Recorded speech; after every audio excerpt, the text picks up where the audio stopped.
बढ़िया आदमी को बढ़िया आदमी आसानी से नहीं मिलता है, क्योंकि ना बढ़िया आदमी बहुत सारी बुरी आदतों का भी आवरण ओढ़े रहता है। मैंने अपने जीवन काल में एक चीज नोटिस करी है कि बढ़िया आदमी की सबसे बड़ी प्रॉब्लम पता है क्या है? उसके अपने बढ़िया होने पर उसका अहंकार। वो सच्चा है इसलिए उसको किसी का डर नहीं है, वो सच्चा है, वो डरता नहीं है, तो उसको लालच भी नहीं है किसी से, वो किसी से स्वार्थ सिद्धि नहीं करता है, तो इस चक्कर में वो स्पष्टवादी है और सामने वाला उसको अहंकारी सोचता है। वो स्पष्टवादी है असल में, वो साफ गोई से बोलता है, लेकिन वो सामने वाला उसे अहंकारी बोल सकता है, सामने वाला उसको मुंह फट बोल सकता है, सामने वाला उसे बेवकूफ कह सकता है, ऐसी संभावनाएं रहती हैं। और दो ईमानदार आदमियों को इकट्ठा चलाना बड़ी महाभारत है। मतलब दो चोरों को क्या, चोर तो 20 लाख भी इकट्ठे रह लेंगे, ईमानदार आदमियों का इकट्ठा रहना बड़ी प्रॉब्लम है, बहुत समस्या है। क्योंकि हर व्यक्ति को यह लगता है कि जो मैं सोच रहा हूं वही सही है। जितना देखिए, हम सब अलग जगह पैदा हुए, अलग समय काल में पैदा हुए, अलग परिवार में पैदा हुए, हमारी शिक्षा दीक्षा और हमने जिन चीजों का हमारा जिस तरह की हमारी सीखने की जो हमारी प्रवृत्ति रही है, जिस तरह का हमारा सीखना रहा, माहौल रहा, वो सबका अलग है हमारा। तो किसी एक चीज के ऊपर हमारे अलग अलग मत होना मतलब लाजमी है ना, एक नेचुरल चीज है कि हम किसी चीज को बढ़िया मानते हैं, आप किसी चीज को बढ़िया नहीं मानते हैं। अब इसमें मतभेद होना, उसको हम लोग मनभेद बना लेते हैं, ये पंगा रहता है। तो आने वाले वक्त में जब हम साथ चलेंगे, ये जो मतभेद है ये मनभेद में कन्वर्ट ना हो, आने वाले समय में हम ये जान जाएं कि हमारा असली मकसद क्या है, आपका असली मकसद क्या है, ताकि हम जीवन भर चल सकें। तो उसके लिए आपको समझना होगा हमारा संपूर्ण व्यवस्था परिवर्तन का अभियान को अमली जामा पहनाने का एक तरीका, और उसके लिए आपको समझना पड़ेगा कि हम कैसी व्यवस्था बनाना चाहते हैं। अब हम कैसी व्यवस्था बनाना चाहते हैं, अगर ये जानना चाहते हो तो पहले आपको ये समझना पड़ेगा कि ये व्यवस्था क्या है जिसमें हम अभी जी रहे हैं, और इस व्यवस्था को कौन बना रहा है, कौन चला रहा है, ये कैसे बदली जा सकती है, इसको कौन बदलेगा। इन सारे पहलुओं को समझने के लिए आपको पहले ये व्यवस्था समझनी पड़ेगी। और इस सीमित से समय में मैं कोशिश करूंगा कि इन बिंदुओं को आपके साथ, आपकी बातों के साथ, आपके माहौल के साथ कनेक्ट कर पाऊं। क्योंकि यदि आप अपने पड़ोसी को, अपने दोस्त को, रिश्तेदार को अगर आप ये नहीं समझा पाए कि उसके साथ जो हो रहा है ये इस व्यवस्था का किया हुआ है, वो दूसरे साथी का, जैसे एक बेईमान आदमी है, कोई भ्रष्ट आदमी है, कोई भ्रष्ट पुलिस वाला है, असल में तो हमको वो भ्रष्ट पुलिस वाला नजर आ रहा है कि नहीं?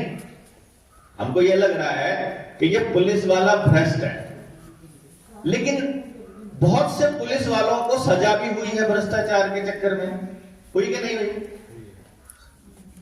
तंत्र तो नहीं बदला, उसके साथ वाले, उसके आसपास वाले, उसके ऊपर वाले, उसके नीचे वाले, वो तो नहीं बदले,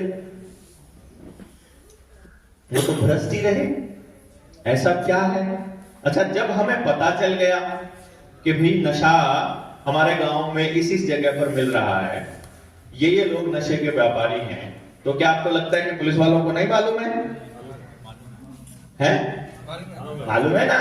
अब उनको, आपको भी मालूम है, पुलिस वालों को भी मालूम है, तो इसका मतलब नेताओं को भी मालूम है, तो इसका मतलब सरकार को भी मालूम है, तो पूरे एडमिनिस्ट्रेशन को मालूम है, तो नशा बंद क्यों नहीं हो रहा?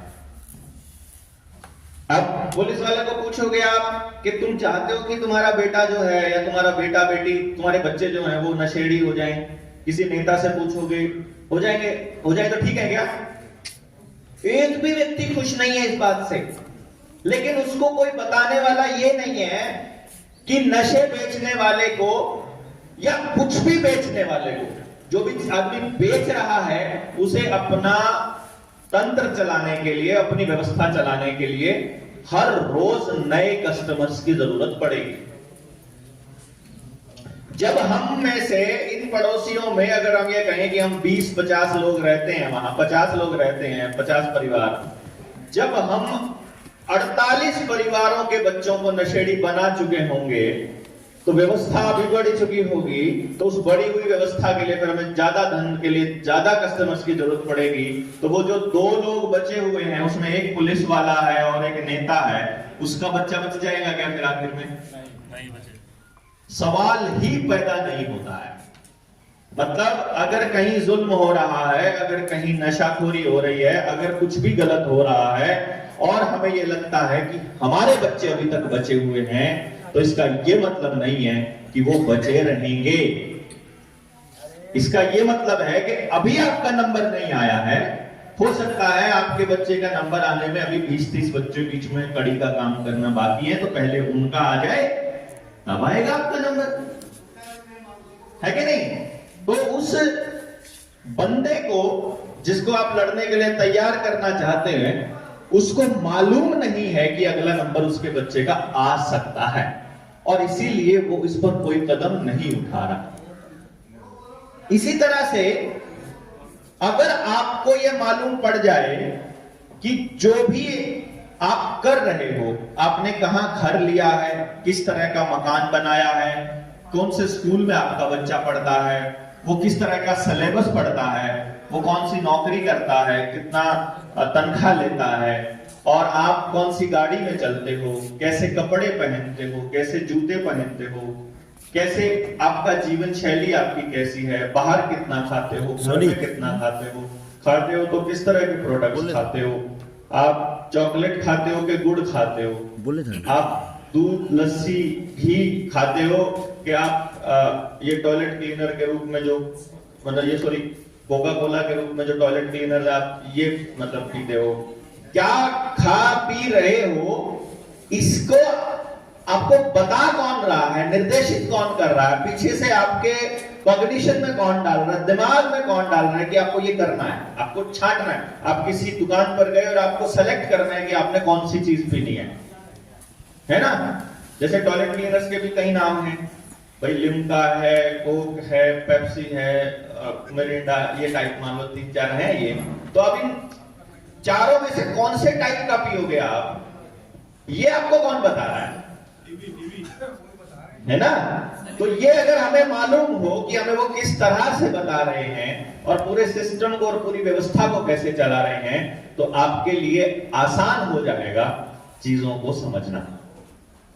और इसीलिए हम ये सेशन ले रहे हैं कि भाई ताकि आप जोड़ पाओ।